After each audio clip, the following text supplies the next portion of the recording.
And we are back with some more Calgary Flames franchise mode in FHM 9. And in this one, we have the start of year number 6. Hopefully this year will go more akin to last year than the year before, as we're sort of in this pattern of playoffs, no playoffs, playoffs, no playoffs, playoffs, and championship. So hopefully we don't follow up a championship season with a no playoff performance. And honestly, there's no reason why we should. There's no reason why we should have a no playoff performance. In goal, we have Debut and Milet, who we just signed out of free agency. And Debut signed to a 6-year extension at only $3 million. So for him, I think that's a really good deal. He's played nothing but solid hockey so far while he's been up here. I expect more of the same for the next 6 years. On defense, you have Muse, Sheets, Bernier, Byram, Glockner, Mukamadulin, and Krulik. And at forward, you have Elfring, Pegamagabo, Wright, Creech, Brisson, Coronado, Petal, Tilly, Meehan, Antolovsky, Heis, Hinton, and Chevetti. We are just below the salary ceiling, so we are all set to go into this regular season of year number 6. So let's see the results after the first month. All right, this is more like it so far. On November 1st, we are 7-2-1, second in the Pacific Division, right behind Anaheim. Unfortunately, Doug Elfring is on the injury list, but only day to day, so he'll be back soon. What? Antolovsky is a 4.5 star now? When did that happen?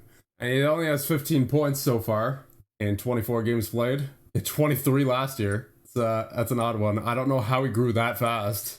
I didn't think he had a 5-star potential to begin with, but apparently now he does.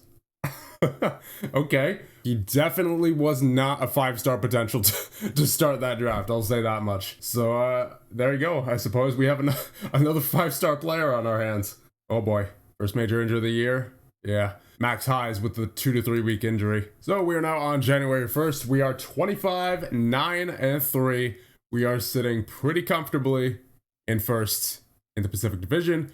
So pretty clear that this team is living up to what they did last year. In fact, doing it even better as of right now. I mean, we'll see if that holds true in the playoffs, but for right now, we are looking pretty good. Player stats, you have Brisson leading the way with 35 points, 33 for Pegamagabo, 28 for Coronado and Petal, 27 for Elfring, 24 for Creech, 23 for Antolovsky and Wright, 22 for Muse, 17 for Chevetti and Bernier, and 15 for Sheets, 14 for Byram, 13 for Mukamadulin, 12 for Meehan, 10 for Glockner, 7 for Tilly, 6 for Krulik, and 3 for Hinton. And in goal, you have Debut in 23 games with a 898, really.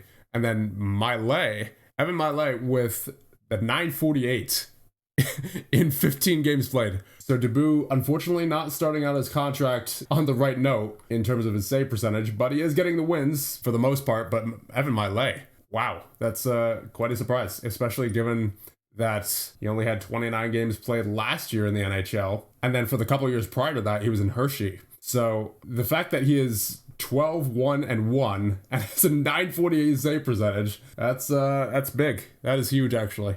That is probably a big part of why we are first in our division right now. I mean, with scoring, we're fine. It's not like we would be in a bad spot if we didn't have this kind of goaltending, but it's the goaltending from Milet that's just pushing us over the top right now. Team stats, goals for per game, we are third in the league, 3.7, and goals against per game, we are first with a 2.65. That is what I like to see. Faceoffs, we are 15th in the league with a 49.8, and the power play, we are 4th in the league with a 24.4. You'd love to see it. And the penalty kill, we are 6th in the league with an 83.8. Really nothing to complain about here. I mean, we're rolling. I think we could just advance to the trade deadline here, honestly. Oh boy. Major injury. Shane Wright, fractured foot for 1 to 2 months. Not fun. All right, so we're on March 1st. We are 42-14-6. Sitting very comfortably in first in the Pacific Division and first in the league. I mean, there's not much to say. This team has been fantastic basically all season. I haven't noticed any flaws. Take a look at the player stats. You have Brisson with 57 points, 56 for Pegamagabo and Coronado, 48 for Elfring, 45 for Petal, 38 for Bernier, 33 for Antolovsky, Creech, and Wright, who just came back from injury. Then you have 31 for Muse, 29 for Chevetti, 27 for Sheets, 23 for Glockner and Byram, 19 for Heis and Tilly, 17 for Meehan and Mukamadulin, and 7 for Krulik and Fortman, and 6 for Hinton. In goal, you have a 908 save percentage for Dubois in 43 games, so doing much better. And in 21 games for Evan Miley, 16 wins and a 934 save percentage. Our backup goaltender this year has gotten us an additional 16 wins for a guy who I thought would only play like 20 games maximum. That's incredible. And he's cheap too. We're getting some great goaltending out of him. And Dubois has been much better as well recently, so we are just looking great. Let's take a look at the team stats. Goals for per game, we are third in the league with a 3.66. Goals against per game, we are first in the league by far with a 2.56. The team after us is Chicago with a 2.72. Faceoffs, we are 12th in the league with a 50.6. Power play, we are second in the league with a 25%.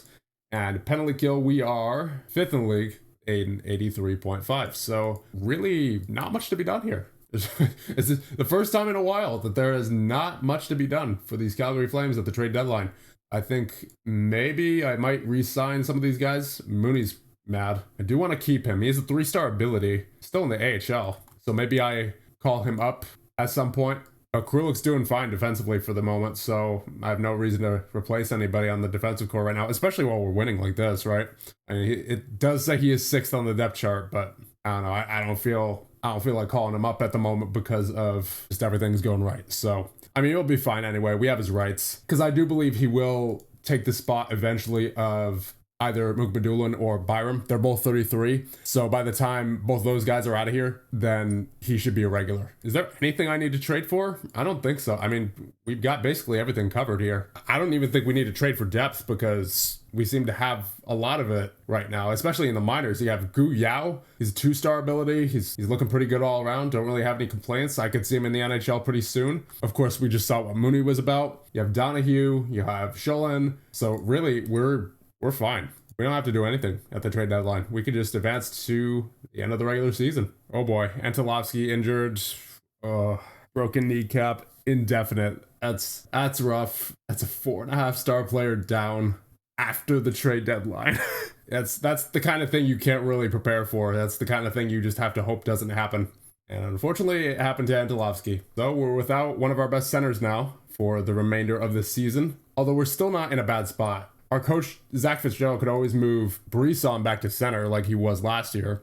And of course, we have Wright, there's Peddle. Yeah, we're fine. I mean, not that we could really do anything about that anyway, but still, I don't think we have any reason to worry. I mean, obviously, that's a huge blow, but I think we'll still be fine, right? We've put ourselves in a good position, and we have more than enough talent still to make up for the injury that we just got. And we have finished the season 51-24-7, which is just 1 point shy of our record from 3 seasons ago. So we did slow down there towards the end. Obviously, the injury to Antolovsky didn't help, but overall, very good season. Let's take a look at the player stats. Leading the way is Matthew Coronado with 74 points in 82 games played, 72 for Pega Magabo, 68 for Brisson, 57 for Elfring in 76 games played, 46 for Wright, 45 for Muse, 44 for Bernier, 38 for Creech, 33 for Sheets, 31 for Byram, 30 for Gluckner, 29 for Chiavetti, 23 for Mukmadulin, 22 for Meehan and Heise, 20 for Tilly, 12 for Fortman, 9 for Krulik, and 7 for Hinton. And then in goal, you have a 907 save percentage for Dubois and a 930 for Evan Miley. 19 wins as well. Now let's check out the team stats. Goals for per game, we are 4th in the league with a 3.43. Goals against per game, we are 1st in the league with a 2.60. Faceoffs, we are 7th with a 51.3. Power play, we are 4th with a 22.3. And penalty kill, we are 8th with an 82.3. So that will just about do it for the year 6 regular season. Let's see who we are facing in the playoffs, as we are 1st in the entire league. So we do get the President's Trophy. Let's see who we're up against. And we will be facing, oh boy, we have the Battle of Alberta in the first round. The Edmonton Oilers are first up for your Calgary Flames. Let's see who they have currently. I mean, McDavid, he's getting up there. He's 38 years of age now. Still a beast offensively, but the defensive category and the physical category starting to get down there a little bit. Jeez, look how many awards he has now. My goodness. What's his career at so far? 2,067 points? My goodness gracious. That's incredible. He's still putting out 77-point seasons as a 38-year-old. That's absolutely incredible. It appears if for some reason we wanted to trade for Connor McDavid, we are on his NTC exemptions list. So that is not out of the question. And he only has 1 year left in his current contract, but he does have a renewed contract for only $4.5 million. If I wanted to sabotage McDavid's career in Edmonton and have him ended off in Calgary of all places, I could trade for Connor McDavid and have him be a Calgary Flame for the last couple of years of his career. No, I can't do that. I cannot do that to either the Oilers or the Flames fans out there. I think that would be kind of like, I'm not even sure what I would compare that to, honestly. I think that would be like Marty Brodeur joining the Rangers. That just doesn't happen. So on second thought, I think I'm good. I will not suffer the wrath of Oilers fans by doing that. I think with that, we'll end things off here. And the next one, we will get to the playoffs of year number 6 with your Calgary Flames. And hopefully by the end of it, we could say that we have back-to-back Stanley Cups.